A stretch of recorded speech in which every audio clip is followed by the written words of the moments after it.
সফলতার কাহিনীটা আমরা তাদের মুখ থেকেই শুনবো। চলেন দর্শক, আমাদের মাঝখানে আছে দেশের সবচাইতে স্বনামহীন বিশিষ্ট বউ ব্যবসায়ী সম্রাট। আমাদের লজ্জা শরম নাই, তাই আমরা বউ ইচ্ছা খাই।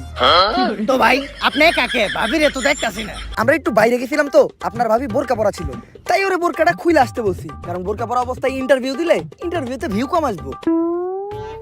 তো দর্শক, আমাদের ভাবি পরহেজগার মানুষ, বাইরে গেলে বোরকা পরে, পর্দা করে। আরে ওই রকম কিছু না, আসলে বোরকা ছাড়া বাইরে গেলে সবাই ওরে চিনালায়, তারপরে গালাগালি করে।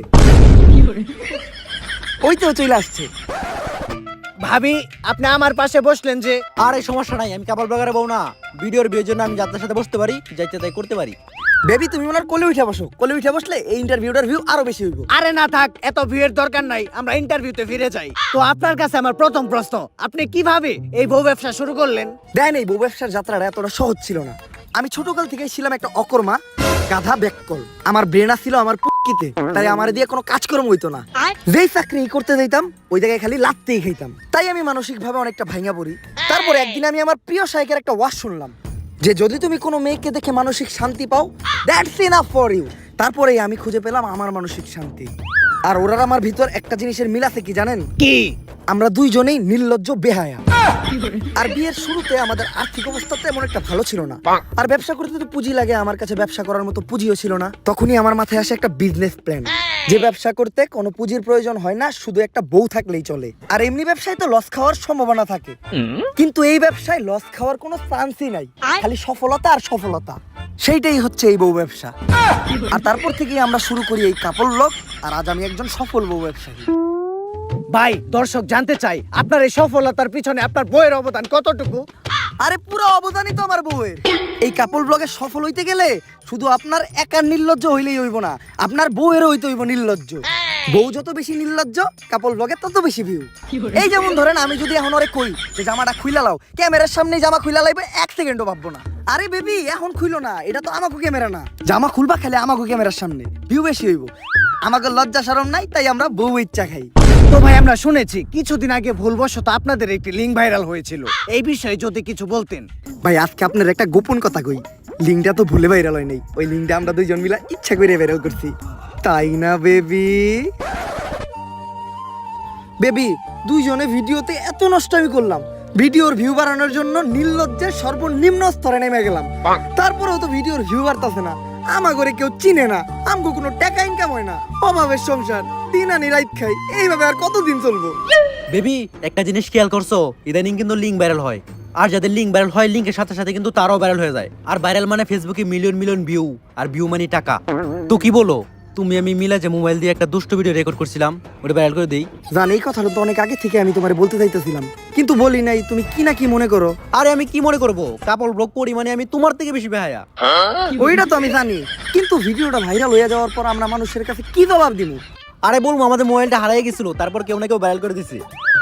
ডান। বেবি আমাদের লিঙ্ক তো ভাইরাল হয়ে গেছে, আর লিঙ্ক ভাইরাল হওয়ার পর আমাদের ফেসবুকের প্রত্যেকটা ভিডিওতে মিলিয়ন মিলিয়ন ভিউ, আর আমাদের ফ্যান ফলোয়ারও কমেন্ট করতেছে। দেখি কি কমেন্ট করছে। আপনাদের এই ভিডিওটা ভালো লাগছে, এরপরে লিংকের জন্য অপেক্ষায় রইলাম। ওইদিকে দেখবো সবাই আমাদের খেলা, আর এইদিকে চলবো আমাদের পেজে লাইক আর ভিউয়ের মেলা।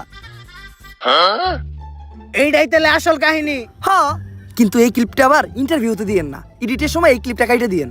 কিন্তু এটা তো লাইভ চলতেছে। আরে কি এর ওইটা লিংক, ওইটা তো একটা শিক্ষণীয় ভিডিও, ওইটার মাধ্যমে আমরা যুব সমাজে শিখাইছি যে কিভাবে আপনারা লিংক ভাইরাল হওয়ার পরেও আমাদের মতো সুইসাইড না কইরা অসম্মানের সাথে এই সমাজে বেঁচে থাকতে পারবেন। আচ্ছা ভাই, এই লিঙ্ক ভাইরাল হওয়ার পর পাবলিক আপনাদেরকে কিভাবে নিয়েছে? আর একেবারে পজিটিভলি নিছে।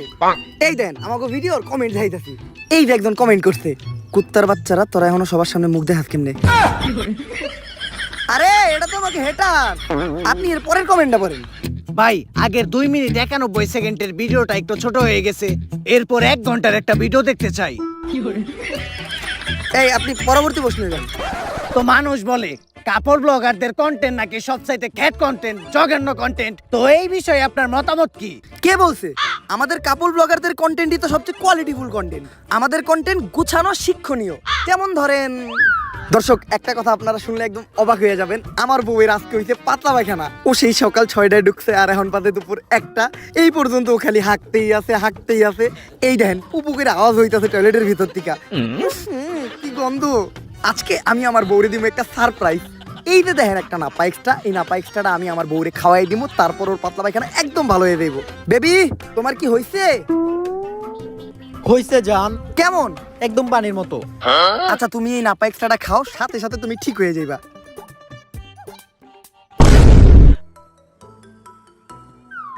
কাম হয়ে গেছে, সারপ্রাইজ। আপনারা ভাবতেছেন যে অজ্ঞান হয়ে পইরা গেল কে, আসলে ও অজ্ঞান হয়ে পইরা যায় নাই। এই প্যাকেটে নাপা এক্সট্রার বদলে ছিল একটা ঘুমের ওষুধ। এইটা ছিল আপনাদের জন্য একটা সারপ্রাইজ। এখন এই ঘুমের ওষুধ খাওয়ার পর ও আরামে ঘুমাইবো, আর ঘুমানোর পর মানুষের টয়লেটে যাওয়ার কোনো চিন্তা থাকে না। তাই ওর পাতলা পায়খানা একদম সমাধান। এই ভিডিওটা যদি ভালো লাগে ফটাফট লাইক কমেন্ট আর ফলো দিয়ে দেন পেজটা। আসলে আপনাদের কন্টেন্ট অনেক কোয়ালিটিফুল, বুঝি না মানুষ সহ্য করে কেমনে। এই আপনি পরবর্তী প্রশ্ন করেন। আচ্ছা ভাই, আমি যতটুকু শুনেছি আপনাদের প্রত্যেকটি কন্টেন্ট